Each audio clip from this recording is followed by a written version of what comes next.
So good evening to all of you. तो morning में आज हम लोग एक इक्वेशन प्रूव कर पाए थे, क्योंकि बातें बहुत लंबी जा रही थी, गहरी गहरी बातें छन रही थी। तो हम लोग एक इक्वेशन को प्रूव कर पाए थे और वो था v equals you plus A T. यही था पहला इक्वेशन। गौर से तुम अगर यहाँ देखोगे तो तुमको एक चीज़ दिखेगा कि यहाँ पर वेरिएबल क्या क्या है। तो वेरिएबल असल में यहाँ पर दो ही चीज़ है, या तो v और t है वेरिएबल, ठीक है, या फिर u और t है। बेसिकली v और t को ही माना जाता है, क्योंकि u तो जब जीरो टाइम पर देखना शुरू किया वो तो फिक्स था, वहाँ से तो गिनती शुरुआत ही हुआ है ना। अब टाइम इधर बीत रहा है और वेलोसिटी इधर बढ़ रहा है। अब जिस टाइम पर जो भी टाइम रहा हो उस समय देखा कि ऐसे हुआ है, ये बात हो गया है कि t टाइम पर अपना वेलोसिटी v हो गया है। तो मतलब चेंज करने लायक कुछ था तो वो v था और इधर टाइम था, है ना। Yes sir. टाइम अगर कम होता तो v का मान कुछ और निकलता, यहाँ होता v, t यहाँ था तो v यहाँ हुआ, t और आगे रहता तो v। कहने का मतलब टाइम एक इंडिपेंडेंट वेरिएबल है, तो डिपेंड उस पर क्या करता है, v करता है। u तो फिक्स था कि शुरू में ही था, इसलिए दो ही वेरिएबल है यहाँ पर, v और t। एक्सीलरेशन जो है वो कांस्टेंट है, ठीक है, और u भी आपका कांस्टेंट ही है in most of the cases. कोई दिक्कत है? और फिर तब बहुत सारा तिकड़म करके हम लोग पहुँचे इस नतीजे पर कि एक फार्मूला डिराइव हुआ v equals you plus A T, ठीक है। तो अगर सुबह जो फार्मूला डिराइव हुआ, अभी शाम में अगर बोल देंगे डिराइव करके तुम दो तो दे दोगे? कोई शक?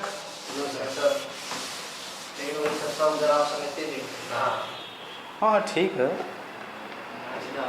जैसे आप दीजिए, लेकिन दे दीजिएगा तो इसका मतलब आप, मेरा काम थोड़ा बहुत हुआ है। अब दूसरा था अपने पास s equals you T plus half A T square, ये था अपने पास s equals you T plus half A T square. इसको हम लोग को प्रूफ करना है, ठीक है। और पिछले क्लास में जब हम लोग प्रूफ किए थे तो असल में इसको बताया था कि इसको दो तरीके से प्रूफ कर सकते हैं। देखो आज का क्लास जो हो रहा है अभी, ये पूरा वेस्टेज ऑफ टाइम है। ये आपका केमिस्ट्री या बायो का टाइम आप मार करके तब इसमें आप हमसे छीन रहे हैं टाइम। ये कहने में हमको कोई भी तरह का शर्म नहीं है, क्योंकि आप लोग हमको लाए ही हैं इसी नतीजे पर, क्योंकि दोनों विधि से इस क्लास में प्रूफ हो चुका है ये वाला, आज फिर से हो रहा है। फिर भी मुझे उतना रंज नहीं होगा इस बात का अगर आप दोबारा हमको ये करने के लिए मजबूर ना करें। दोबारा हम जब भी पूछें आप बता दें, आज आपको इस तरह से यहाँ से सीख के जाना है। एक बार नहीं 50 बार पूछो, जहाँ दिक्कत होता है 1000 बार पूछो, लेकिन आज के बाद कभी भी हम ये तुमको प्रूफ करने बोलें तो फिर तुम ये ना कहना कि सर दिमाग में नहीं आ रहा है, हो नहीं पा रहा है। ऐसा कुछ भी नहीं होना चाहिए आपके पास। देखिए s equals you T plus half A T square, इसको प्रूव करने के लिए सबसे पहली बात कि ये तो बहुत इंपॉर्टेंट इक्वेशन है। जब तक तुम फिजिक्स पढ़ोगे, फिजिक्स का हर ब्रांच में, हर जगह ये किसी ना किसी रूप में तुमको परेशान करने के लिए आते रहेगा, इसलिए इसको अभी एकदम अच्छे से जान लो, ज़्यादा अच्छा रहेगा। अब देखो बातें बहुत हुई, तो सबसे पहले तो इसमें क्या करना है हम लोग को, सबसे पहले हम लोग को इसमें ग्राफ बनाना है। किसका ग्राफ खींचा जाएगा? तो ग्राफ खींचा जाएगा time and speed graph. Time and distance या टाइम एंड डिस्प्लेसमेंट नहीं, टाइम एंड स्पीड। इस तरफ टाइम रहता है अपना, यानी कि समय, यानी कि t, और इस तरफ स्पीड रहता है। यानी कि चाल, V, U, यही सब चीज होता है। क्या कोई दिक्कत है इसमें? और सब कुछ पुराना वाला ही करेंगे। पुराना वाला मतलब कि सपोज कि ये अपना एक्सिस है, जाहिर सी बात है ये अगर x है, इधर x डैश लिख देते हैं हम लोग, इधर y है तो यहाँ y डैश लिख देते हैं, है ना। और फिर यहाँ देते हैं कि यहाँ 0 टाइम है और यहाँ वेलोसिटी भी 0 है, यानी स्पीड भी 0 है और टाइम भी 0 है, ऐसा मानते हैं हम लोग, ठीक है ना। इस पॉइंट पर प्रेक्षक देखना शुरू करेगा यहाँ से। अगर प्रेक्षक देख रहा है किसी वस्तु को, जो कि जब वो देखना चालू करता है उस समय वो रेस्ट में रहता है, उसके देखने के बाद वो चलना शुरू किया तो ग्राफ यहीं से शुरू हो जाएगा। लेकिन अगर मान लो प्रेक्षक नेशनल हाईवे पर खड़ा है और उसके बगल से एक कार गुजरती है, तो उसके नज़र में जिस समय कार आती है, दूर जब देख रहा होता है कि कार आ रही है, 2 लाइट दिख रहा है, कार आ रही है, उसी समय मान लो कि कार 40 किलोमीटर प्रति घंटा के स्पीड से है और फिर उसके सामने से होके गुजरने के से उसके नज़रों से ओझल होने तक, उसके नज़रों से दूर जाने तक कार का स्पीड बढ़ता ही गया। 40 से 20 हो गया, 20 से 60, 60 से 80, 80 से 100 हो गया, तो माना जाएगा कि कार में त्वरण हो रहा है, कार में एक्सीलरेशन हो रहा है। ये हम लोग कंसीडर करके चलेंगे। लेकिन ग्राफ खींचने में तब इस बात का ध्यान रखना पड़ेगा कि जिस समय वो कार को देखना शुरू किया था उस समय कार का स्पीड 40 था, यानी कि U का वैल्यू यहाँ लिए थे, है ना। Yes sir. और फिर उसके बाद वेलोसिटी बढ़ते ही गया, टाइम इधर बढ़ रहा है, वेलोसिटी ऊपर बढ़ रहा है, मतलब ग्राफ एकदम इस तरह का, सॉरी ग्राफ एकदम बिल्कुल इस तरह का, पता नहीं कैसे ही फिसल रहा है, लगता है कोई तेल लगा के अपना सर में तेल लगा के बोर्ड पर पोंछ दिया, ऐसा कोई किया हो क्या? हाँ तो फिर ऐसा क्यों हुआ है यहाँ? पानी से ही हुआ है, जरूर ये सही बात है। ये बात सही है कि चोर के दाढ़ी में तिनका है। अब देखो, अब तुम बोले कुछ, तुम अपने से एक्सक्यूज देने लगा। चलिए जाने दीजिए, कोई ख़ास बात नहीं है। तेल होने का बहुत सारा रीज़न है। वैसलीन में भी तेलीय पदार्थ होता है, हो सकता है हम वैसलीन लगाए हों फिर यहाँ मिटाए हों, क्योंकि इस मौसम में मेरा होठ बहुत ज़्यादा फटता है, मेरे पॉकेट में वैसलीन का डिब्बा हमेशा रहता है, अभी भी होगा ना। ठीक है, तो जैसे जैसे समय बीत रहा है वेलोसिटी भी बढ़ रहा है, तो ग्राफ ऐसा खींचा जाएगा।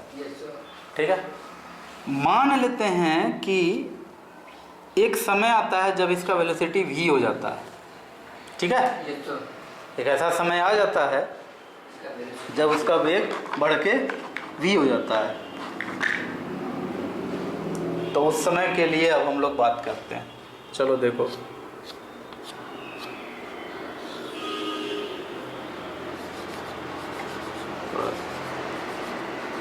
ठीक है, अब नीचे भी गिरा दो और जहाँ गिरेगा उसी को हम लोग मान लेंगे कि ये जो है डिस्टेंस अपना ये है t, है नहीं? ये कितना है? t। और जहाँ पर लंब गिरा है, ऐसे तो इस पॉइंट को p मान ही लेते हैं पहले। क्या p अच्छा रहता है, p पॉइंट पे, बॉडी p पॉइंट पर पहुँच गया, ठीक ना। और जहाँ पर लंब गिरा है उसको भी कुछ मान लो, मान लेते हैं ये m है, ठीक है। और इधर जो p से इधर लंब गिराया हो इसको मान लेते हैं कि ये n है, ठीक है। और इसको भी कुछ मानना पड़ेगा, ये u तो इसका वैल्यू है, एक्सिस पर उसका वैल्यू है, जैसे 5, 6, 7, 8 होता है उसी तरह से u एक वेरिएबल है, पॉइंट का नाम लेना है। ये वेरिएबल अलग चीज़ है, पॉइंट अलग चीज़ है, तो कुछ मानना पड़ेगा। चलो मान लेते हैं कि ये O है, तब ना अच्छा लगेगा देखने में, O P, है ना। यहाँ m हो गया, इधर n हो गया, बढ़िया लगता है देखने में। ओ कैसे मान लेंगे, सॉरी पार्डन, वो तो यहाँ पहले से है, p यहाँ पर पहले से q मान लेते हैं, तो ये q है। अब इतना तक अगर बात क्लियर हो रहा है तुम्हारा, तो ये तो तब तय हुआ कि ये जो लंबाई है ये u है अपना, है ना। और ये पूरा का पूरा लंबाई कितना है, ये v है, क्योंकि ये इसके सामने है। तो ON अगर v है तो PM भी v है, क्या? इतना तो सबको समझ में आ रहा होगा, ना बुद्धियार तो सब है। कोई दिक्कत है क्या? अब देखो ध्यान से, हम लोग को चाहिए क्या यहाँ पर, S चाहिए। S का मतलब क्या है?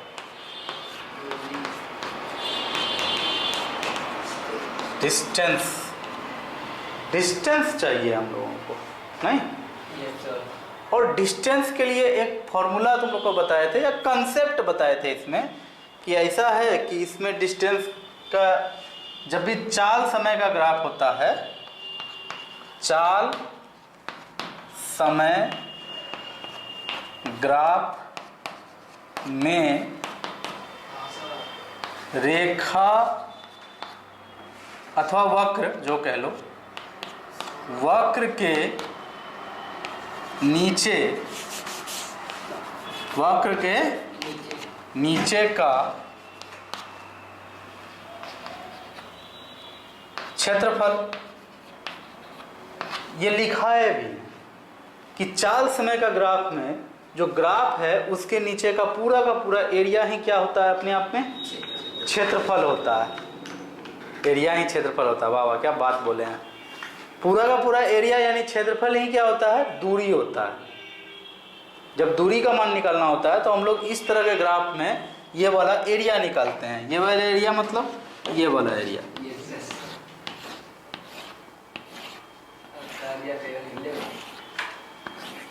तब ऐसा है कि इसका एरिया कभियों निकलेगा, कभियों नहीं निकलेगा।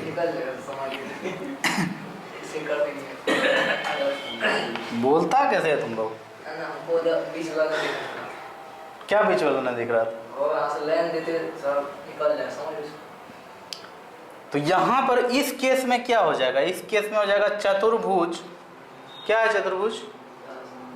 OQPM, यही है ना। बेटर क्या होगा पता है, ऐसे छोड़ो हटाओ, मेरा मन था OPQM करने का, लेकिन छोड़ो हटाओ, जो है ठीक है। जो एक बार दिमाग पे चढ़ गया वही चढ़ने ना दो। OQPM का क्षेत्रफल, ये अगर निकल जाएगा तो पूरा का पूरा दूरी का मान पता चल जाएगा कि वस्तु बिंदु Q से चल के P तक जाने में कितना डिस्टेंस तय किया है, वो डिस्टेंस आपको ये एरिया के ही द्वारा मिलेगा। कोई दिक्कत है किसी को? ये सब झोल झपाटा में कोई ना है कि एरिया का सर यूनिट कभी भी डिस्टेंस के बराबर कैसे हो जाएगा, ऐसा कुछ सोच रहे हो क्या? एरिया तो मीटर स्क्वायर होता है, डिस्टेंस तो मीटर में होता है, किलोमीटर में होता है। ये तो कहीं से भी बराबर होने वाली बात नहीं। ऐसा कोई भी सवाल तुम लोग को परेशान कर रहा है क्या? परेशान अगर नहीं कर रहा है इसका मतलब तुम लोग एक नंबर का ठप्पू किस्म का स्टूडेंट है, ठीक है। क्योंकि हम अपने टाइम में तो इस सब सवाल से परेशान हो गए थे कि क्षेत्रफल कैसे किसी भी डिस्टेंस के बराबर हो सकता है। क्षेत्रफल का यूनिट मीटर स्क्वायर होता है, फीट स्क्वायर होता है, डिस्टेंस का यूनिट मीटर होता है, फीट होता है, दोनों बराबर हो कैसे सकता है? लंबाई कभी भी क्षेत्रफल के बराबर हो सकता है? क्षेत्रफल अलग चीज़ है, क्षेत्रफल सतह का माप है, लंबाई का माप है, दोनों कैसे बराबर हो जाएगा? ये सब बात तो दिमाग को एकदम झुझला देता था। तुम लोगों को पूछते हैं कोई दिक्कत है, बोलता है कोई दिक्कत नहीं है। इसका मतलब है कि एक नंबर का डब्बेबाज स्टूडेंट है। तो देखो अब यहाँ पे बात क्या है कि ये सच है कि एरिया और लेंथ यानी कि दूरी कभी भी एक दूसरे के बराबर नहीं हो सकता है, लेकिन यहाँ देखना पड़ेगा कि एरिया हम निकाल किसका रहे हैं। देखो जनरली जो ज्यामिति में हम लोग एरिया निकालते हैं उसमें लंबाई भी मीटर में होता है, चौड़ाई भी मीटर में होता है ना। तो फिर उसका area metre into metre metre square निकलता है। सच बात है। लेकिन यहाँ जो खेला हो रहा है ना, ये हो रहा है कि एक तरफ स्पीड है यानी कि मीटर पर सेकेंड है, ठीक, और चौड़ाई जो है आपका वो टाइम में यानी कि सेकेंड में है। टाइम सेकेंड में ना रहेगा। इस एक्सिस में तुम टाइम लिए हो तो ये लंबाई तो हर जगह टाइम को डिनोट करेगा। अगर हम एरिया निकालते हैं इसका तो हमको मीटर पर सेकंड गुना सेकंड करना होगा, सेकंड सेकंड कट जाएगा, मीटर आपका बच जाएगा नहीं। इसलिए इसका एरिया जो होगा वो मीटर में निकलेगा यानी कि दूरी निकलेगा, मीटर स्क्वायर निकलेगा ही नहीं। यूनिट का ही खेला देख लो। अगर यूनिट तुमको परेशान करता है तो यूनिट के सहारे पहुंचो। फिजिक्स का 80% प्रॉब्लम तुम्हारे दिमाग में क्रिएट होना बंद हो जाएगा, मतलब तुमका कन्फ्यूजन 80% दूर हो जाएगा अगर तुम उसके यूनिट के तरफ से सोचना शुरू कर दो कि उसका यूनिट क्या कह रहा है। उसका यूनिट जो कह रहा है उसी तरह का काम हम करते हैं, तो आपका 80% प्रॉब्लम सॉल्व हो जाएगा। आपको प्रॉब्लम बचेगा ही नहीं कहीं पे। आपको यही बात में परेशान कर रहा था कि यहाँ लंबाई है, यहाँ क्षेत्रफल है, क्षेत्रफल लंबाई के बराबर कैसे होगा। सिचुएशन ऐसा है, ग्राफ ही खींचे हैं ऐसा कि इधर टाइम है, इधर मीटर पर सेकंड, इधर चाल है, चाल गुना समय बराबर हमेशा आता है दूरी, फॉर्मूला है। आई बात समझ में? अब निकालो क्षेत्रफल। कैसे निकलेगा क्षेत्रफल? क्षेत्रफल क्या निकलेगा तो देखो, ये एक समलंब है यानी कि ट्रैपेजियम है, समलंब है। और समलंब का क्षेत्रफल क्या होता है? 1/2 गुना, बोलो जल्दी, वाह वाह वाह वाह, आप लोगों को नोबेल प्राइज देंगे हम।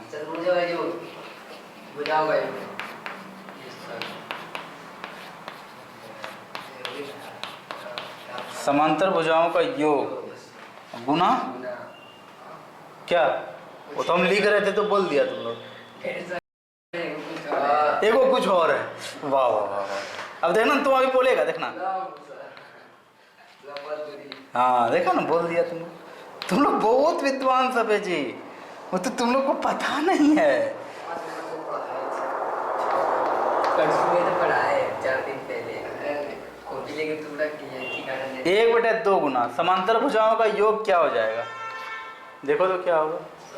एक भुजा ये है और ये समांतर है, ये और ये तो समांतर नहीं है ना, है ये और ये, लेकिन समांतर है, तो क्या हो जाएगा?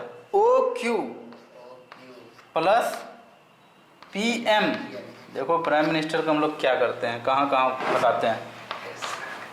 गुना लंबवत दूरी क्या होगा? इसके और इसके बीच का लंबवत दूरी, तो इसके और इसके बीच का लंबवत दूरी तो यही होगा, नहीं होगा ये? और सबको पता है कि अगर हम यहाँ पे इसको कुछ नाम दे दो, चलो इसको नाम देते हैं हम, यहाँ पर लिख देते हैं S, ठीक है? तो ये QS और OM बराबर नहीं होगा? होगा ना बराबर? तो हम QS नहीं लिख करके सीधा OM लिखें, चलो लिख दिए। अब आगे करते हैं काम, यहीं नहीं खेल खत्म होता है, अब तो यहीं से खेल शुरू होगा। OQ क्या है आपका? देखो तो OQ U है क्या, इधर क्या V है, OM का मान कितना है? T। आगे का कैलकुलेशन हम ऊपर में करेंगे, यहाँ जगह ख़त्म हो गया है, उतना झुकना हमको पसंद नहीं है। चलो देखो, हाफ इंटू, अरे मकान मालिक का दीवार में अब कील तो ठोकना ही पड़ेगा। Half into UT plus VT, कोई दिक्कत? इसके आगे कम अपने से करोगे? नहीं करोगे। Half into UT plus V को क्या लिखेंगे? U प्लस AT लिख दें। अब जल्दी बोलो ना।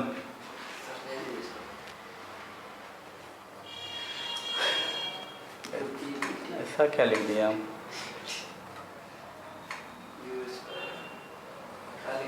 अरे सुबह में ही तो बताए थे कि V के जगह पे तुम U प्लस AT लिख सकते हो, क्या जुल्म कर दिए। यहाँ भी की जगह पे हम u प्लस ए टी लिख दिए हैं।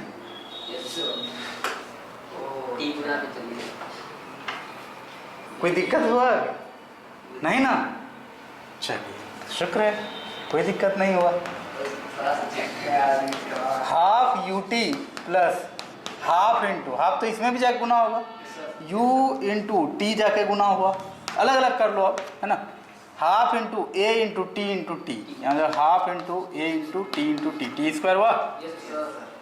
Half U T plus half U T, एक यू टी, यानी कि सिर्फ यू टी लिखेंगे, U T plus half A T square, यही निकलना था क्या?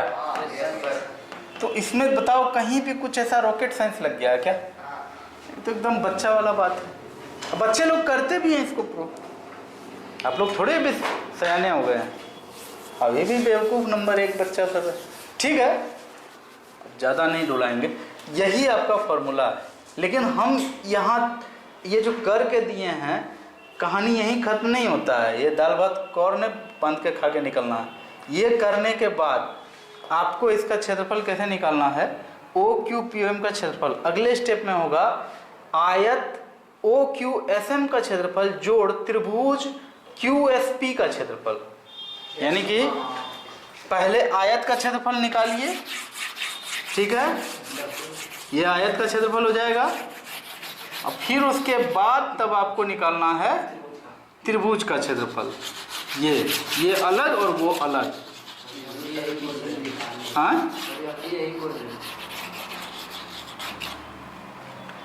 तो ये अलग अलग मतलब रहेगा बीच में प्लस ही, लेकिन इसका क्षेत्रफल जोड़ इसका क्षेत्रफल हर स्टेप में करके देखना है कि इस तरह से करके आता है कि नहीं आता है। Equals you T plus half A T square, विश्वास रखो आएगा, लेकिन करना है। ठीक है, पहले नोट करो।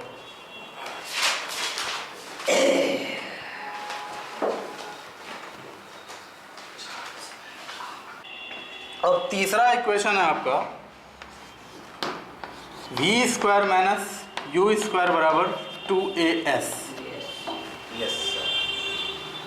देखो असल में इस इक्वेशन का कोई अपना अस्तित्व नहीं है, ठीक है। ये अपने आप में कोई स्वतंत्र इक्वेशन नहीं है। जैसे कि वो दोनों को तुम ग्राफ से प्रूफ कर दिया, वैसे तुम ऐसे मिला जुला करके लोग कर लेता है ग्राफ से इसको भी प्रूफ। लेकिन ये असल में है क्या?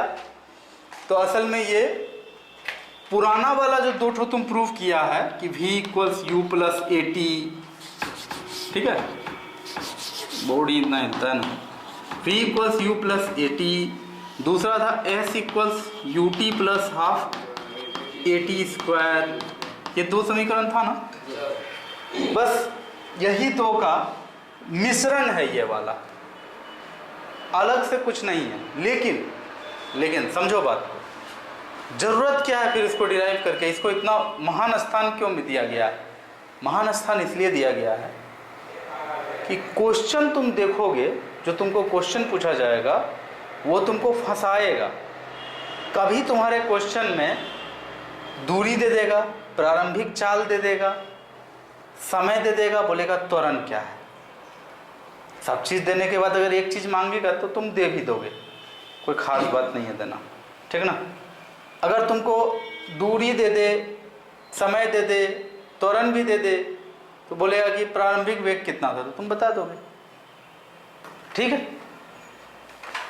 लेकिन कभी कभी मान लो कि क्वेश्चन ऐसा करे कि अंतिम वेग दे दे, अंतिम चाल, प्रारंभिक चाल दे दे, त्वरण दे दे, बोले दूरी कितना तय हुआ है, तो ये दोनों समीकरण से तुमको नहीं मिलेगा जल्दी, ठीक है। इसके लिए तुमको तब क्या करना पड़ेगा? इसके लिए तब तुमको पहले यहाँ पर इस इक्वेशन से पहले t निकालना पड़ेगा, तो दोनों इक्वेशन का यूज उस समय करना पड़ेगा। एक झटके में तुम बना के उसको नहीं दे सकते हो।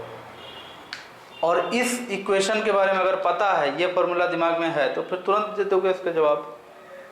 आई बात समझ में? बात बस इतनी सी है कि क्वेश्चन तुमको अगर कभी वैसा पूछा जाए जिसमें कि वी यू ए दिया हुआ रहे, एस मांगे तो तुम एक झटके में एस दे दोगे इस इक्वेशन को याद करके।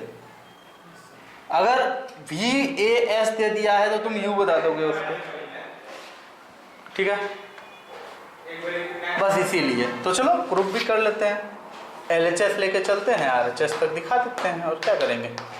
We square minus U square, तो वी स्क्वायर वी की जगह क्या रखोगे तब, यू प्लस ए टी का होल स्क्वायर माइनस क्या है आपका यू स्क्वायर, क्या हो जाएगा तब यहाँ पर,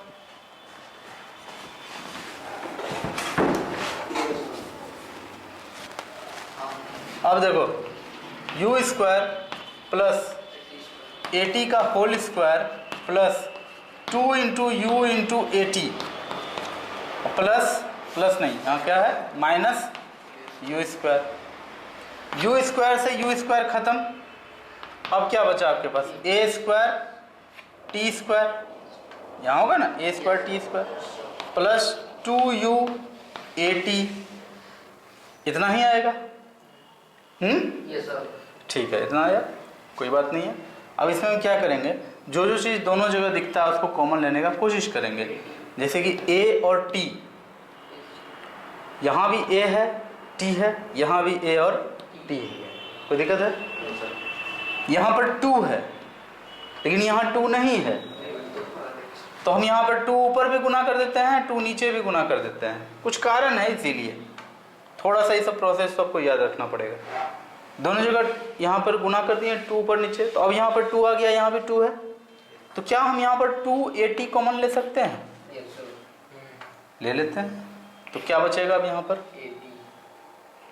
80/2 बचेगा ना, प्लस यहाँ क्या बचेगा u बचेगा ना, सिर्फ 2 भी आपका बाहर जा चुका है।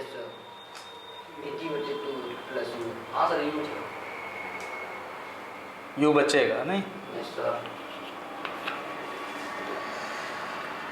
अब देखो एक काम करेंगे हम लोग, चलो थोड़ा सा एक मिस्टेक हुआ है, कोई बात नहीं है, मिस्टेक नहीं कहेंगे उसको। देखो u भी दिख रहा है प्लस हाफ दिख रहा है, a दिख रहा है, t दिख रहा है, अगर इसमें भी t गुना हो जाए और यहाँ भी t स्क्वायर हो जाए तो इसके बराबर हो जाएगा ut plus half a t square. इसमें दोनों में अगर t गुना हो जाए तो नहीं हो जाएगा ये बात। तो क्या करें तब, हम 2a रहने देते हैं, t को अंदर लेके चले जाते हैं, क्या हो जाएगा 1/2 into A T square, t गुना होगा ना, प्लस u इंटू टी, बस उल्टा लिखा गया है तो वही चीज़ ना, 2a into you T plus half A T square, तो इसको लिख दें 2a इंटू एस, हो गया RHS। बस इतने चीज़ें, कुछ खास नहीं,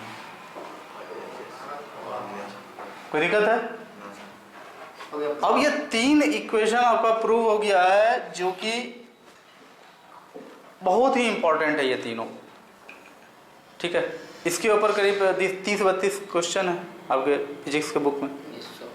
हर क्वेश्चन में सेम बात क्या है, जैसे आपको क्वेश्चन पढ़ेंगे आप देखेंगे कि अरे उसमें v दे दिया है, u दे दिया है, a दे दिया है, s मांग रहा है।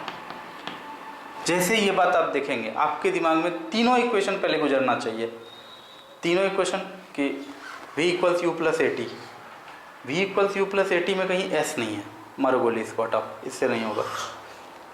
s equals you T plus half A T square, तो उसमें s तो है, s equals you T plus half A T square, लेकिन बार बार t आ रहा है और t हमको दिया नहीं, उसको भी साइड कर दो। क्या फिर तो तीसरा सोचेंगे v square minus U square बराबर 2as, ये सही है। इसमें चारों चीज आ रहा है, 3 चीज का मान दिया हुआ है, चौथा चीज पता नहीं है।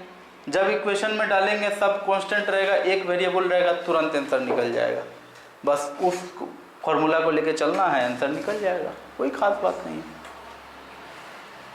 कोई दिक्कत है। उसी तरह से मान लो किसी क्वेश्चन में दे दिया है v u a और t मांग रहा है तुमसे, तब क्या करोगे? सिंपल है, v equals you plus A T, 2 minute में टाइम निकल जाए, 2 मिनट 2 सेकंड में टाइम निकल जाएगा। नहीं अगर यू ए टी दे दिया है, एस मांग रहा है, मज़ा आ जाएगा आपको। S equal you T plus half A T square, इस फॉर्मूला पे एस नहीं मिल जाएगा। हाँ सर। तो ये आपका तभी फ्लुएंटली होगा जब आपको ये तीनों फार्मूला याद हो और यूज करने का कमांड हो आपके ऊपर। और ये आपको तभी मिलेगा जब आप एग्जाम्पल को जाके अच्छे से देखिए, उसको फील कीजिए। वो जो बना हुआ एग्जाम्पल है, कोई बना दिया है राइटर पहले से आपकी किताब में, देखिए कि वो बनाया कैसे है। भूल के भी उसको उतारिएगा मत, देखिए कि वो बनाया कैसे है। वो जैसे भी बनाया है उसको समझने का कोशिश कीजिए कि फॉर्मूला को कैसे यूज किया, कैसे बनाया, और एकदम अच्छे से उसमें डूबिए। फिर उसके बाद जो बना हुआ है उसके ऊपर कॉपी चढ़ाइए, एक दूसरा कॉपी या इंस्ट्रूमेंट बॉक्स उसके ऊपर चढ़ाइए जो बना हुआ है। फिर क्वेश्चन को देखिए, अपने कॉपी में हुबहू बनाने का कोशिश कीजिए बिना देखे। कुछ क्वेश्चन तक ऐसे ट्राई कीजिए, फिर उसके बाद अपने से ट्राई मारिए क्वेश्चंस पे, बचे हुए क्वेश्चंस पे, और उसके बाद तब एक्सरसाइज में जाइए। पहले एग्जांपल इस तरह से कर लीजिए, तब एक्सरसाइज में जाइए, और एक्सरसाइज में भी उसी तरह से कीजिए। जो पैटर्न यहाँ एग्जाम्पल में फॉलो किए बनाने में, उसी पैटर्न पे आप एक्सरसाइज बनाइए। मैंने 9, 10th, 11th, 12th में फिजिक्स का न्यूमेरिकल बहुत कम हेल्प लिया है टीचर्स का। टीचर ऐसा नहीं था कि टीचर नहीं थे मेरे अच्छे, टीचर अच्छे थे, सब कुछ अच्छा था, लेकिन टीचर जब थ्योरी बता देते थे, बोलते थे कि अगले दिन से न्यूमेरिकल होगा, उससे पहले मैं अपना न्यूमेरिकल कंप्लीट कर लेता था, क्योंकि मेरे पास ये क्षमता था कि मैं एग्जाम्पल को अच्छे से पढ़ के उसको फिर उस पर लेआउट करके फिर सारा एक्सरसाइज कर लेता था। ठीक है, तो नोट करना है तो करो। क्लास यहीं एंड कर रहे हैं। Thank you so much.